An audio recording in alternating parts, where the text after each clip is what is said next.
how can I choose? You can't. Well, you don't. There is nothing, no one that makes a choice. And even the brain, which is only a function of no thing, brain, apparently seems to make a choice. But none of the choices that it seems to make have any significance of any kind at all. Because of course all of this is without her. It's only me that gives significance and importance to things that seem to happen. Because me lives in the story. So in the story, things that happen seem to be important. All of that collapses with me. So there is nothing to do in this story. No. There's no decision to be made, so things happen automatically. Yeah. Well, automatically, they just apparently happen. They're not automatic, they just apparently happen. And when the me is no more, there's nothing that needs to go somewhere else or try and find something better than this. How could there be anything better than the beloved? The death of me is like the sudden arising of a love affair which is indescribable. But it's a love affair for no one.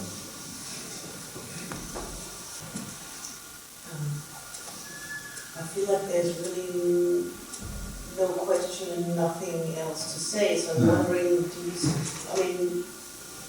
why would you speak, or... Oh, there's no reason why I speak. Not you, but why would one even speak, or what is there to say? Nothing. Shall we go home now? That's what happened. It's very interesting that, if you come over this weekend, this energy is continually growing and growing in a sense. And what happens when that boundlessness grows, apparently grows, is that the seeker becomes more and more silent. When you come to a residential, it's just become more and more silent, because that's all that's left, really. It's gorgeous. And there isn't anything gaining, really. There isn't a training going on here. After the processes, there's nothing here for sale at all. There's nothing for sale.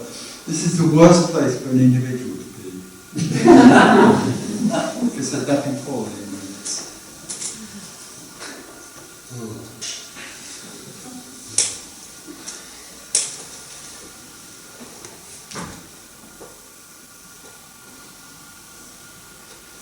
Very disappointing to see. Do you spend your days quiet? No. I don't spend things happen in the day. Like eating, shopping, anything that's happening. Playing croquet.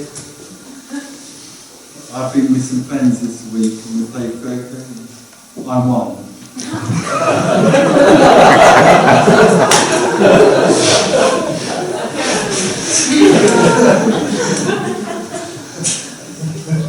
I did cheat at it.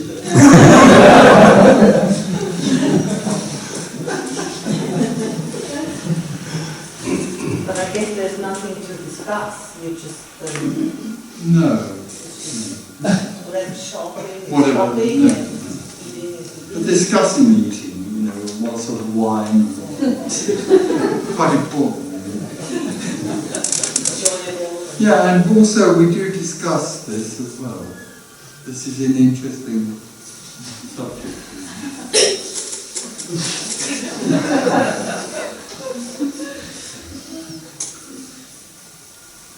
But I also have friends who know that they have an idea that I do this, but they don't know anything about it.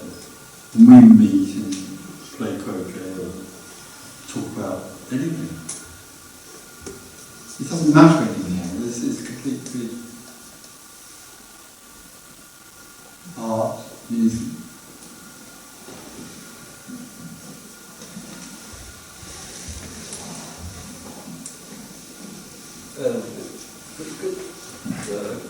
Could we say that as the self dies, or contracted energy dies, and then what is left is life as it happened anyway before as well. Totally.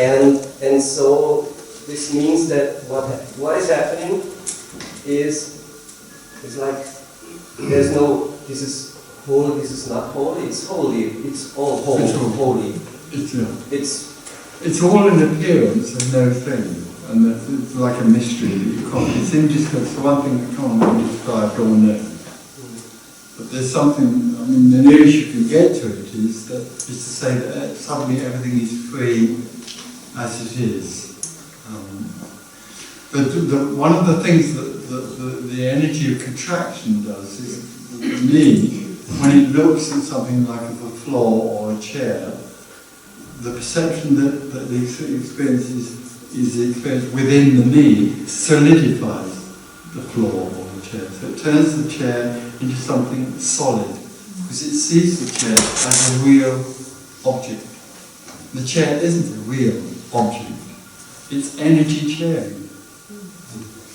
And that's why it's so satisfying for me. It lives in that very contracted sort of world. It's an illusory world. Suddenly when there's nothing there, everything is just floating, what it naturally is. But the difference is indescribable. You can't describe it.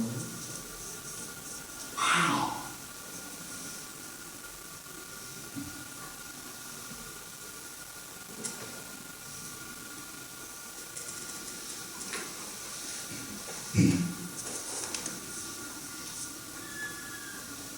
And it's the same, of course, with people. You know, for the me, if the me meets a person, it has to relate to them in one way or another. We all know how complicated that could be. You know, either to make a relationship or to try and push that person away. Whatever is going on is some sort of relationship, because I'm here and you're there. So you're over there and I'm here. You know?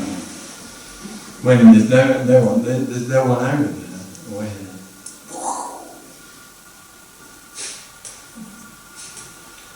As a separate God. But there's no relationship.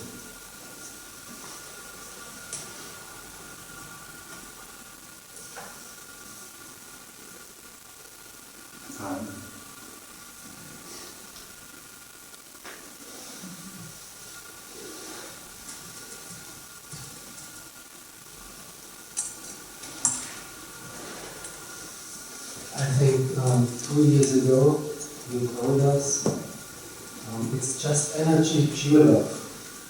I can remember the sentence. It's just energy, pure love. So Pure energy, pure love. pure, it's unconditional love. Yeah. I can remember the sentence you told Okay. us. It's just energy, pure love. Okay. So does it make sense to make a method to focus on love, maybe to do something to come closer to? No, because nobody can do that.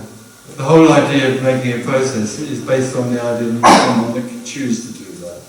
And of course it's also based on the illusion that there is somewhere else to get to called being more open to love. Me can't be open to love. Me lives in need of. But just feeling love,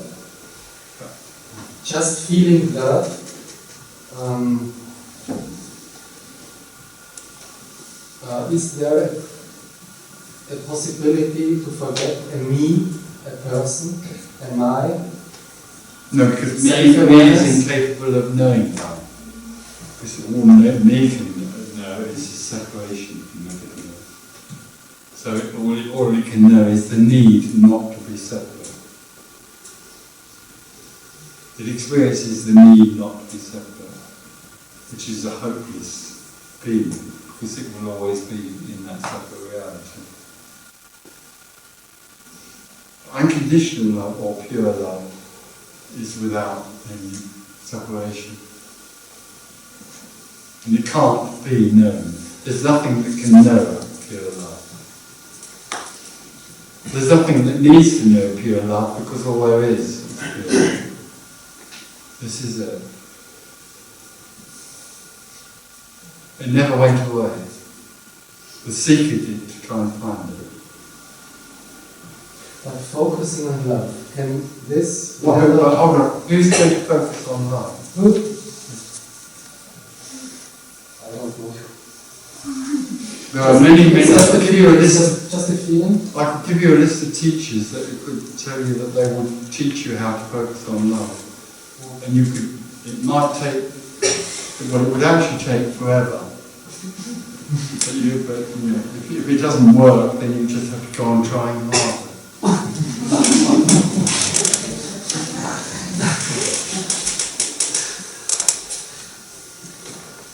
I hope this starts.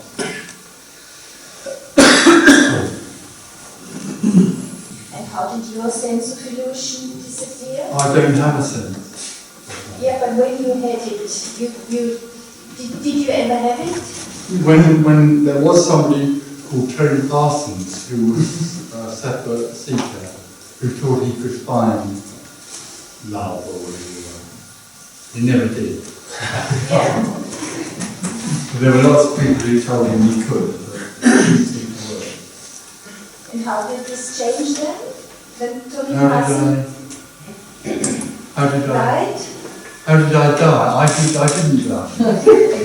The other part of this mystery is that when me collapses or is no more, there's a recognition at the point of the collapse by no one that there never was a seeker.